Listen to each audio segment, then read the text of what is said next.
최채원과 숭복사비에 대해서 살펴보겠습니다. 숭복사비는 원래 현재 경주시 외동읍 말방리의 숭복사지의 흥강왕의 명으로 최채원이 짓고 써서 세운 비이다. 신라 하대를 연 원성한과 경문왕계 왕실의 숭복사 중건에 따른 사적을 비에 담았다. 곡사와 원성왕릉 및 숭복사에 대한 왕실의 관심과 건립에 대한 내력을 자세히 기록하였다. 최채원의 부친이 왕실의 일에 협력한 내용을 흥강왕이 거론하여 명을 내렸기에 최채원 어로서는 더욱 정성을 다하여 비문을 짓고 글씨를 썼을 것이다.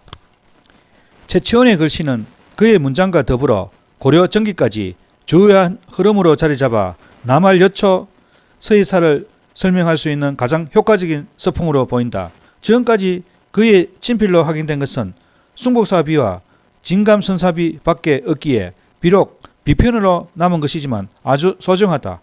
더욱이 경제에 남은 최채원의 구체적인 자취를 살피기 어려운 지금 그의 필적이 남아있는 숭복사비는 또 다른 감회를 불러일으킨다. 애초에 세운 숭복사비는 15개의 비편으로 전하고 비신과 이수를 쥐고 있던 쌍기부는 국립경주박물관 초입에 옮겨져 있다. 숭복사지에는 복원한 숭복사비가 세워져 있다. 이수는 쌍계사 진감선사비의 이수를 본떠 조각하였다. 비문은 같은 비의 글씨를 집자하여 새겼다. 비석 받침은 기존의 숭복사비 기부를 본떠 조각하였다. 비액은 전서로 숭복사비라고 세로로 두 글자씩 양각하였는데 원로 서예가인 심천 한영구 선생의 글씨이다.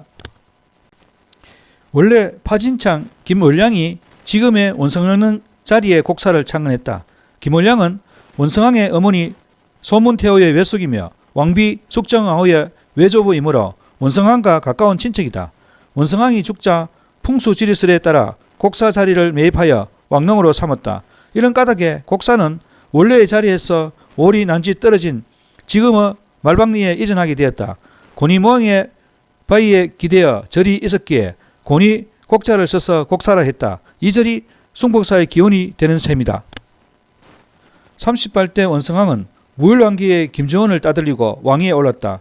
내무랑의 후손으로 무일왕기의 중대를 끝내고 신라 하대를 열어젖힌 주인공이다. 원성왕은 자신이 죽기 전 유언으로 산에 장례 지낼 것을 명하였다.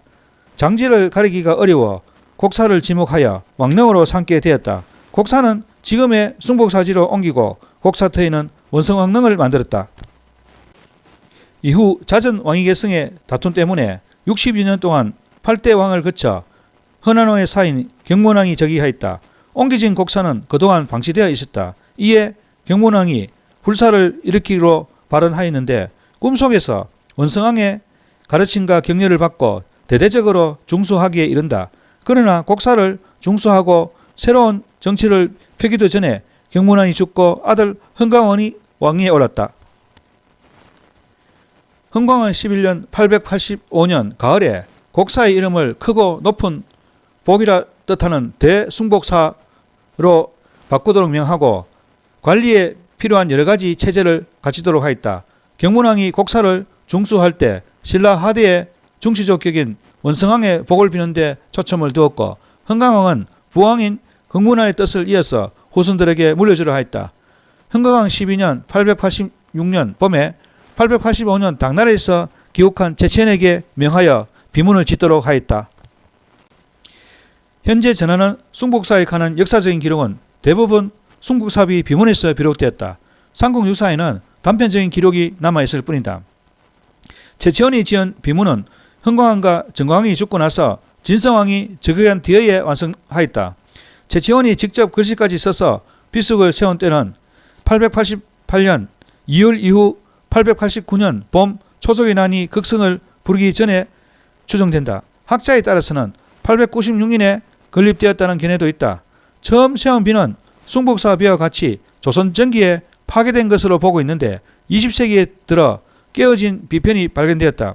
비편의 필적을 최채원의 글씨로 추정할 수 있는 근거는 두 가지이다.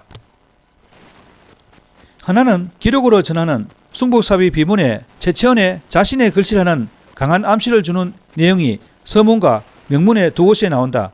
자신의 필치가 아니면 쓸 수 없는 지극히 겸손한 내용을 비문에 표현하였으므로 최치원이 직접 쓴 것으로 짐작할 수 있다. 또 하나는 지금까지 수습된 15개의 비편에 새겨진 필적으로 추정할 수 있다. 최치원이 짓고 쓴 쌍계사 진감 선사비의 글씨와 비교해보면 필액의 특징과 자형의 짜임이 흡사하여 같은 사람의 필적임을 확신할 수 있다. 이를 연구한 대부분의 학자들은 최치원의 글씨라고 주장한다. 최치원은 12세에 당나라에 유학하여 18세에 빈곤가에 급제한 천재다. 그가 지은 개헌 필견집을 흥강하게 올리는 글에서 남이 100번 하면 나는 1000번 한다. 머리카락을 매달고 무릎을 찌른다 라고 하여 어린 나이에 남다른 노력과 인내로 공부하였음을 수레하였다. 유학 전에는 신라에서 그 후 당에서 문장과 글씨를 수련했을 것이다. 당시 당에서 수행한 구양송 서풍이 신라화되어 요극일 등에 의해 꽃을 피우고 있었는데 최치원도 이를 배웠을 것이다.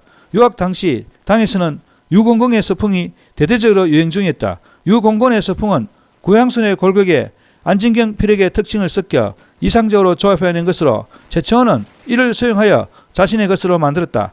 이전에 배운 신라의 전통 서풍과 당나라에서 유행하던 서풍을 자신의 입장에서 용합하여 이른바 최치원체를 확립하였던 것이다. 당나라의 서풍과 닮았지만 꼭 같지는 않고 신라의 서풍을 기반으로 했지만 촌스럽지 않으며 개성을 드러내었지만 개의하지 않은 서풍으로 완성시켰다.